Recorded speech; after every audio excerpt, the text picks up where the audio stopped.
ខ្ញុំចឹងឯងគឺចឹងឯងតាំងពីតូចមកដល់ធំគឺចឹងខ្ញុំចឹងឯងគឺចឹងឯងតាំងពីតូចមកដល់ធំគឺចឹងខ្ញុំចឹងគឺចឹងចង់ចេះចង់បានចង់ដឹងខ្ញុំចឹងគឺចឹងឯងអ្នកមិនដឹងគេថាខ្ញុំក្បាលរឹងមុខពីតាមពីក្មេងរោគលុយផ្សងព្រេងបើមិនលេងវាមិនឡើងត្រូវចាំយល់ដែរអបសឹកខ្លាំងពេកដល់ចូលវងគេតវ៉ារ៉ូមេតែកណ្ដាស់នៅស្ដៅថាអាយុនៅតិចកណ្ដាស់ប្រាក់នៅតិចចង់បានដល់ពេកកុំឲ្យភ្លៀងហ៊ានសើមចង់ចែកនេះតិចថែមចេះនោះតិចចេះគុណចេះដល់ឲ្យស្មើសួរតែហ៊ានដល់ណាវាយយកមេចូលខ្លាំងពុនណាវាយបិទភ្នែកយ៉ាត់ដាច់សងខាងដូរចាំដៃហើយចូលដល់ណាដល់ខាងប្រែហ៊ានផ្សងបោះកាប់មិនងាយឲ្យគេចាស់ព្រោះផ្លូវមានកិច្ចមានគ្រប់ជាន់ថ្នាក់ប្រាប់ថាគុំអាងចេះគូមុនសាងគុំឲ្យនៅសល់ហើយធ្វើគុំស្មានខ្ញុំចឹងឯងគឺចឹងឯងតាំងពីតូចមកដល់ធំគឺចឹងខ្ញុំចឹងឯងគឺចឹងឯងតាំងពីតូចមកដល់ធំគឺចឹង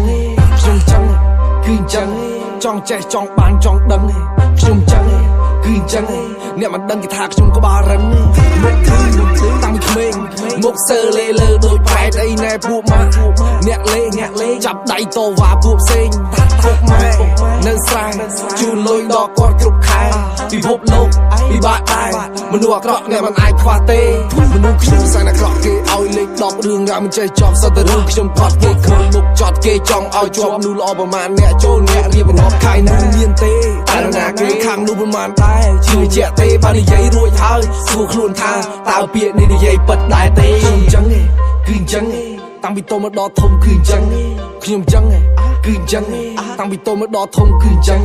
ខ្ញុំចឹងគឺចឹងចង់ចេះចង់បានចង់ដឹងខ្ញុំចឹងគឺចឹងអ្នកមិនដឹងគេថាខ្ញុំក្បាលរឹងវាយយកមេចុះខ្លាំងពុនណាវាយបិទភ្នែកយ៉ាត់ដាច់សងខាងដូរចាំងដៃហើយចូលដល់ណាដល់ឋានប្រែវាយយកមេចុះខ្លាំងពុនណាវាយបិទភ្នែកយ៉ាត់ដាច់សងខាងដូរចាំងដៃហើយចូលដល់ណាដល់ឋានប្រែឌឺមុខឌឺបែបនឹងថាជីវិតជូរជាងស្លឹកខាងជូរជាងកលឹងតឹងទៅប្រឹងក្រែងលោផ្អែមដូចចេកឆាំងហ៊ុនកាញ់វត្តកញ្ចឹង